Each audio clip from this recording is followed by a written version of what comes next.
video you are about to watch is a police interview conducted shortly after a missing person was officially reported. The contents of this video were exclusively shared with the Decoder by the Crow Wing County Sheriff's Office. Viewer discretion is advised. Does he have any reason to just disappear? I don't know, make it look like he's disappeared? I don't think so. I mean, he was very, possessive. It began like any other missing persons case. On Friday, the Crow Wing County Sheriff's Office says they received a missing person report for 23-year-old Bryce Brogle. Brogle was last seen leaving a home in Center Township on Wednesday. But this was no ordinary disappearance. Bryce was last seen on October 26, 2022, in a small rural Minnesota town. His girlfriend, Cordelia Laflex, made the frantic call to authorities 2 days later. She told them Bryce had been heading to a storage unit with her father. That was the last anyone heard from him. And then you left here. We left here. And where did this interaction happen? It happened just right out here. We got out, got this down, started to get up to speed, and the lights came on, and it happened right down here. But there was lights on them? Yeah, it was the ones that come up front. I didn't see anything up top, but there was the ones that came on there, and then the car looked, it was kind of a dark gray, and it kind of looked like the new Taurus. Okay. But I'm not 100. Like I said, it came by like that and pulled in front of the vehicles, and they put him in the back seat. The other one up, the officer, walked around, got in the car, passenger seat, and they left. As investigators dug deeper, they would discover a series of unsettling text messages from Cordelia to Bryce on the night he went missing. Messages filled with concern, confusion, and fear. "I love you. Miss you already. You planning on coming back for me? Please." But Bryce never responded. And the deeper this investigation went, the more twisted it became. A case of a missing 23-year-old turning into something far darker than the detectives could have imagined. A storage unit, a sled, and a haunting discovery in the woods. Let's dive into the chilling story of Bryce Brogle's disappearance. It was October 26, 2022, when Cordelia's longtime boyfriend disappeared into thin air. It was a cold day in Center Township, with temperatures hovering just above freezing for most of the day. This lakeside region was sparsely populated and littered with resorts designed for urbanites to escape into nature. Now, with temperatures dropping, the tourists had gone home, and Cordelia, who lived in the same town as her father and her boyfriend and had just come home from a months-long trip, waited for Bryce to come home. He'd gone to a nearby storage complex with her father to drop off some of his belongings. Cordelia had been dating Bryce for 8 months, since February 2022, and they'd got back into town just that afternoon following a trip across the country. Bryce was familiar enough with her father, Michael, that they went off to the facility on their own. Cordelia stayed home and showered and texted Michael again, getting impatient. There was no ostensible reason a trip to the storage facility should take so long. The Laflex house was only a third of a mile away from the facility, barely 10 minutes walking distance. Eventually, her father came home alone. He told her that Bryce had been arrested when they were at the storage complex. Some official-seeming men in 2 unmarked vehicles had shown up and taken him away in handcuffs. According to Michael, they had not shown any identification, and he had no explanation for it, what agency they might have come from, or what the charge might have been. This was Cordelia's father, and she had no reason not to believe his account. She texted Bryce again, "Baby," and waited for him to call her or text her back to explain what had happened. But he never did. So, on Friday, October 28th, with no more information, she went to the Crow County Sheriff's Office and filed a missing persons report. She had no more information to give the police than Michael had told her, and so Michael Laflex was the first stop in their investigation. They tracked Michael down at a family Halloween party in Brainerd, and he took them to the storage facility where they interviewed him. I figured when she had said, she goes, Dad, I'm going to go file a missing person report. And I was the last one seen with him. Yep. And I said, okay. And so I figured sometime, if not today, tomorrow, you guys will be talking with me. So. Michael was cooperative with their questioning. If we could just start again with what happened. So we came here, we unloaded, we pulled out.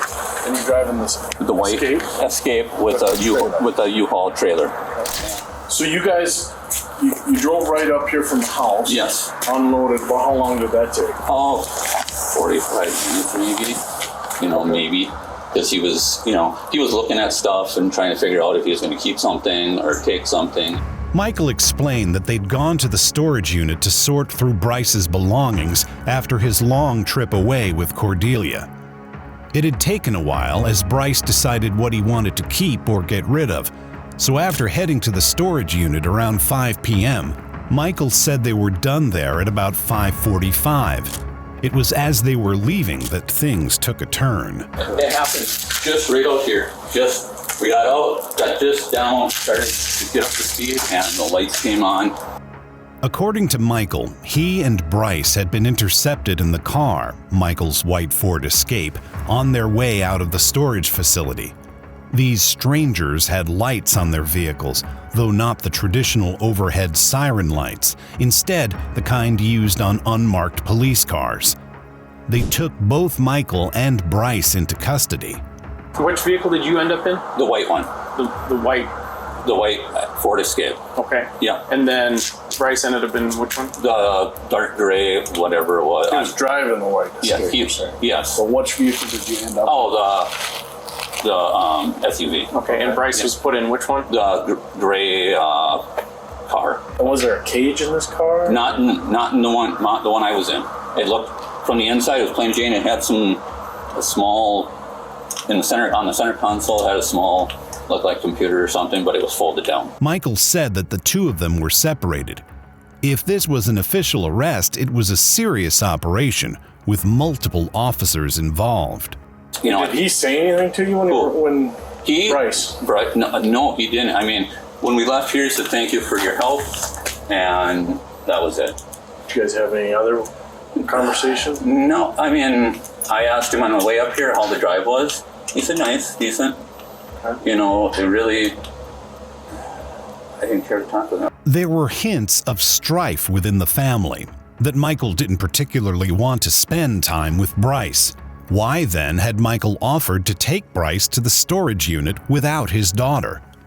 Did Cordelia not want to come with, or what was the deal? How come she could come with? Said she was smelly and stuff and needed to shower. Okay.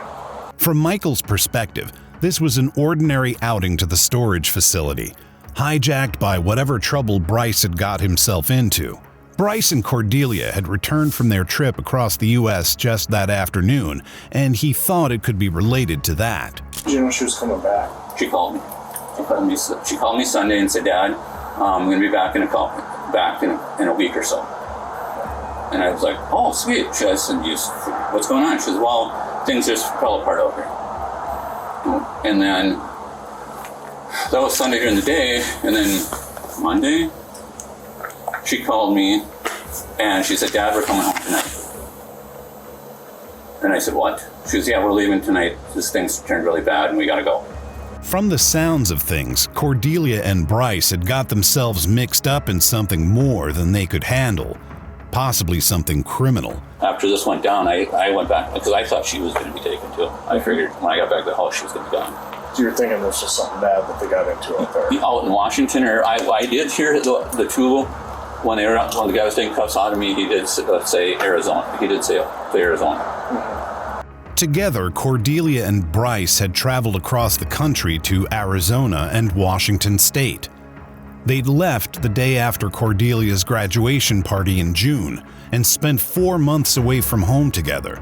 4 months in which anything could have happened. And Michael clearly believed that something had. So when I got home, I said, what the hell happened? I said, what's going on? I said something. I said, Bryce has been arrested. I said, and they were saying Arizona. And she's like, Dad, nothing. Well, then I did get out of her that the cops were called a couple times, but it was because she went to work with bruises on her face. Nothing came of these interactions with the cops, apparently. For Michael, however, this was a recurring problem, and perhaps the root of his dislike of Bryce.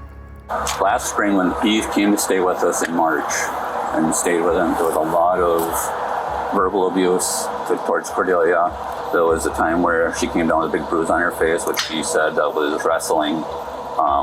My other daughter said it could be that. It was not, and then heard her crying. So there's always been the fighting and him being that way. Michael claimed that Bryce was a heavy pot smoker and that both he and Cordelia had 2 phones, one ordinary and one flip phone that could be easily disposed of. Locating Bryce's phone was obviously a matter of urgency for the investigators, but Michael said he didn't know where they were. And as the interview progressed and the sky grew dark, he gave more details he said Cordelia had told him. She said That Bryce said on the way back that he had a feeling that somebody was going to get arrested when he got back here. She said the FBI. But the investigators were aware of the possibility that Bryce's disappearance could be related to something else. They considered that maybe it could have been staged. Does he have any reason to Just disappeared? or make it look like he's disappeared? I don't think so. I don't think, no. I mean, she said they were going to be going back to Montana to work. And that they were, I mean, he was very,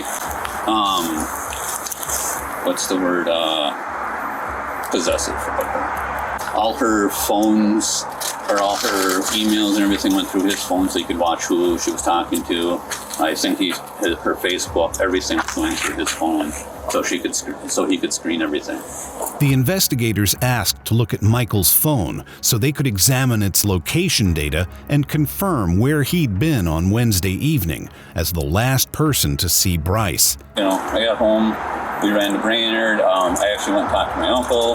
But Michael's wires were getting crossed. Only about 10 minutes after Michael had denied having Bryce's phone, the investigators asked him about it again. And you've never had his phone, never want possession of it today? It was in the vehicle. Okay. I took it. I did take it. And I just wanted my daughter to get away from him. He said he'd thrown it into the trash at a gas station in Brainerd that evening. His reason for this highly suspicious behavior? He wanted to protect his daughter. I was scared, to tell you the truth. I was scared of the whole situation. And I wasn't sure. I was afraid, honestly, of somebody tracking it and coming after my daughter. A contradictory picture was emerging. On the one hand, there was the terrifying story of a couple pursued by law enforcement, Bonnie and Clyde style, all the way across the country. On the other, there was Michael's obvious dislike and suspicion of his daughter's boyfriend. To understand this complicated situation, we'll need to dive into what we know about Bryce and Cordelia's relationship and the Laflex family dynamic. Bryce Brogle was born in Brainerd in September 1999. He just recently turned 23 while on his cross-country trip with Cordelia. And this was a trip that represented everything he loved, which was exploring out west and living an independent, back-to-basics life. His dream was to build a yurt in Alaska and create a self-sufficient farm. He and Cordelia met in February 2022 and bonded over their love of dogs and their similar goals of adventuring. Younger than Bryce, she graduated in June 2022, and that's when they took off across the country. Part of her drive to travel was an overbearing home life. She considered her parents to be helicopter parents who had boundary issues. Once, according to Cordelia, her parents had hired a private investigator to follow one of her previous boyfriends. Her mother had Huntington's disease, and her younger sibling, of whom she was very supportive, was transgender. Both of these things factored into a tense family environment at times, but according to Cordelia, it was her father, Michael, who was the most stressful presence in the house, though he seemed to be devoted to his family. He even had a tattoo that read "Daddy's Little Girls" with a stylized illustration of them with him in silhouette. Born in 1977, Michael was 45 and had grown up in Pequot Lakes, Minnesota, a suburb of Brainerd. His parents were divorced and his mother had remarried, having more children in the new relationship, which left Michael with younger half-siblings. He graduated from Pequot Lakes High School in 1996 and moved up into Center Township soon after that. He'd worked construction in the past and was now self-employed, working a variety of odd jobs in the neighborhood. This was not Michael's first run-in with the law. Early in 1999, at the age of 21, he pleaded guilty to criminal sexual conduct in the third degree and was sentenced to 5 years probation. In 2018, he pleaded guilty to another sex offense, this time fourth-degree criminal misconduct with an adult considered developmentally disabled and mentally impaired. Records suggest that initially this person refused to have sex with him, but eventually agreed when he insisted. As a result, he'd taken a polygraph test in the past. In fact, he'd taken 4. One of the things, I don't know that we're at that point in this investigation, is a polygraph test. Yeah. Okay? In Minnesota, polygraph tests can't be used against you. So if you take it and you fail, it's not like we can say, you failed. Yeah. Okay? But if you take it and you pass, it's just one more thing and we're like, all right, just put it. Yeah. So that's a tool that's out there. We have it available to us. It would be, I would explain the whole test to you. I've taken them before. Okay. Yeah, actually past 4 you had to take them. Yep. Yeah. So you understand how they work. Yeah. But that was a very different type of crime from the one that might have been committed here. Bryce Brogle had been missing for 2 days, and Michael's story was suspicious. And he even told them he'd threatened Bryce before. I just said, if I ever see another bruise on her, I said I won't be having words with you. But he seemed to anticipate this line of questioning. Doing something to him wouldn't change my daughter in that way. She's got to come to the conclusion that I don't want this anymore if she's being abused. And as much as it hurts and hard, I got to let her make that decision. I mean, I can't, Sometimes it's not even doing so. I have daughters myself, and I just a little bit you told me. Yeah. I can tell this is torn you off. Yeah. Her being away with him, them controlling her. You never know when you're going to see her or hear from her again. Yeah. I can't imagine what I would do. Yeah. No, and it might be just something as far as I'm going to scare the living shit out of this kid and keep him away from my daughter. Talking to the investigators outside the storage unit, he always used the past tense to refer to Bryce. He wouldn't stop. He's the type that he thinks he's overly smart. He always bragged about when he took tests, he scored off the charts. And I just told him that usually people that talk like that are dumb. But that was what he was. And I've talked with I'm in counseling. And talked to her, and it's the same thing. I realized that I've got to let her do it. Oh, I thought you were with my phone. I was okay. No, my phone. So, yeah. Well, like I say, I'm a dad. No, yeah. I understand. I mean, from what you're describing. Yeah. I have another daughter to watch out for and take care of. And I'm not going to put that in jeopardy. I'm not going to put going to prison in jeopardy. Being away from my family, my girls. Yep. And that's not worth it. And again, it'd mean more to me to see my daughter say, I don't want you anymore. I want to be done with you because you hurt me. And then if he won't leave her alone, do it through the proper channels of restraining order. Or if he's beating her, go through the proper channels and get him arrested. That's how I want to beat him. I want to beat him with this versus these, or have somebody else beat him. I'm not. So. Well, at this point in time, I hope you feel like we're just doing our job. Yeah. And we hope that you would be able to tell us whatever you want.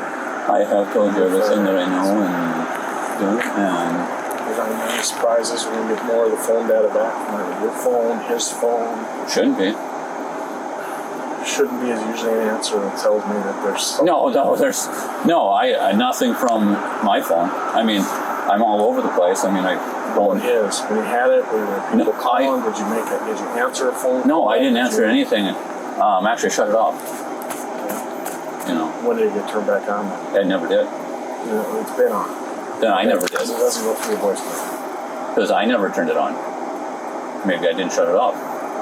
No, there shouldn't be anything. I mean, I'm all over the countryside, here and there and everywhere. So I'm in the woods deer hunting, or At the end of this interview, the investigators checked and could find no record of an outstanding warrant for Bryce Brogle's arrest, or that he'd ever been taken into custody. They also searched for both of his cell phones at the gas station in Brainerd, and they found them in a garbage can, where Michael had said he'd disposed of them. Who's that by the truck right now? Is that Mike that's at the back of the truck? Yeah, looks like he's putting ice in the back. Did he stop in the store and buy ice, I'm assuming then? Yeah, I think that's what he bought. That's what bag size looked about right.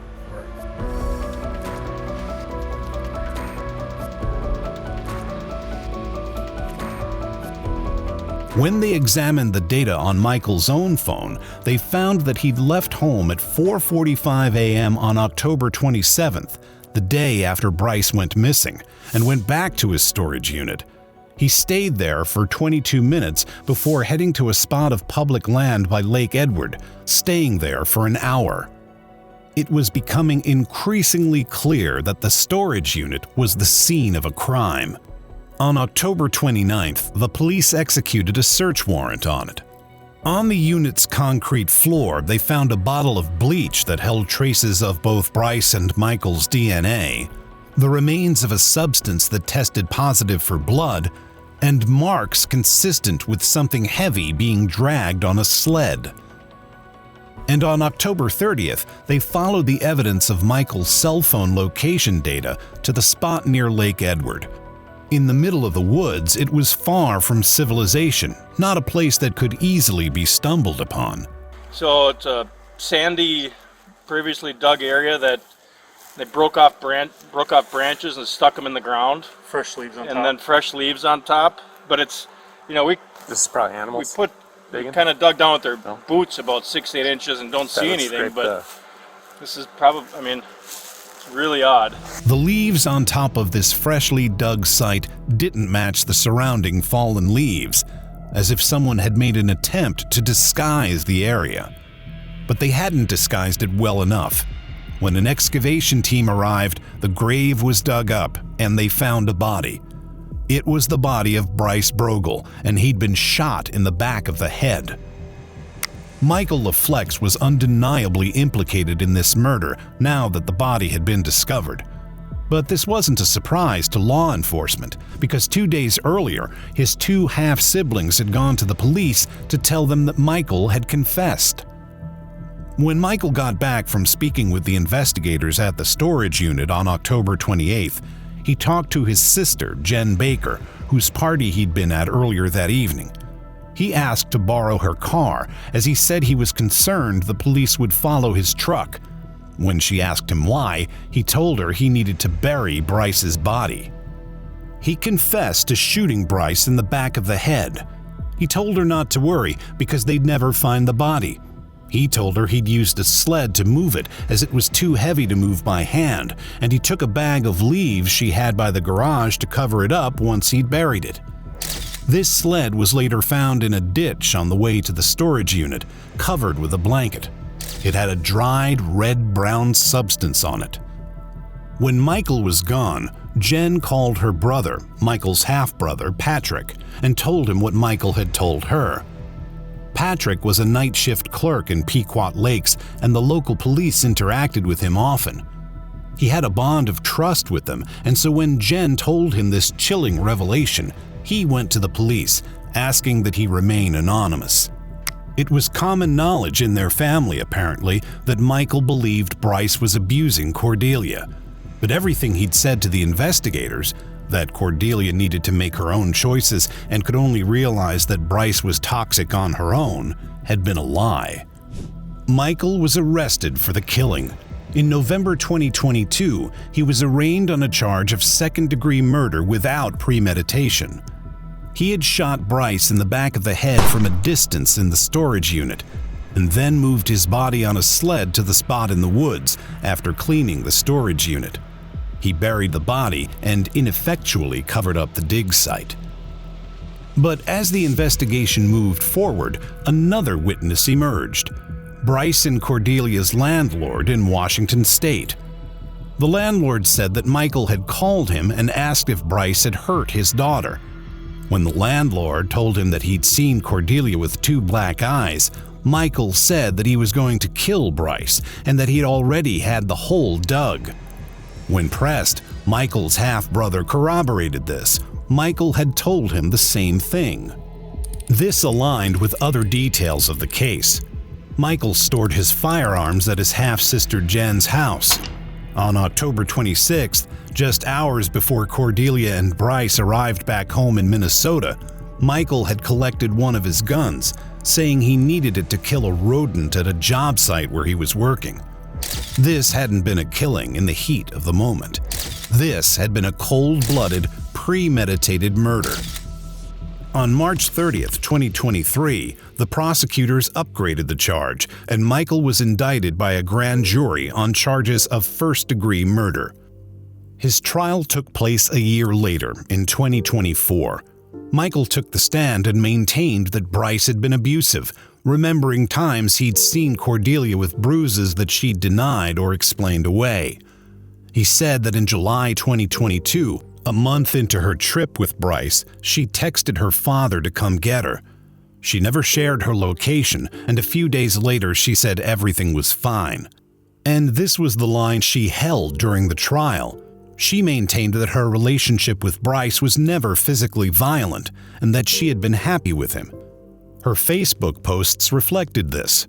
On October 31st, when her father had already been arrested for the killing, she wrote, "A very special person was taken from me, but I know now that he will never leave. He's my guardian angel forever. I love you so much, Bryce." She continued to reminisce about him on her public social media as her father was indicted, and she never supported his claims. In his testimony, Michael admitted killing Bryce. However, he denied it had been premeditated. He said he'd brought Bryce out to the storage unit to provoke him into a fight so that he could press charges and then keep Bryce away from his daughter. He said he just happened to have the gun with him after dealing with vermin at a client's house earlier that day. He claimed he confronted Bryce about his treatment of Cordelia and that Bryce said, "She is mine and she is my business," and that he would kill her before ever giving her up. This, Michael said, was when he shot Bryce, in the heat of the moment, to protect his daughter. However, the jury did not agree with him. In April 2024, they found him guilty on 1 count of first-degree premeditated murder and a lesser count of second-degree murder. He was sentenced to life in prison without possibility of parole. Cordelia continues to memorialize Bryce on Facebook, writing in March 2024 about Bryce and another person she'd lost, "I think about you and Bryce all the time." What do you think about this tragic story? Was the killing really premeditated? Let us know your thoughts in the comments below. Until next time, stay safe, keep up with our channel, and we will see you very soon on The Decoder.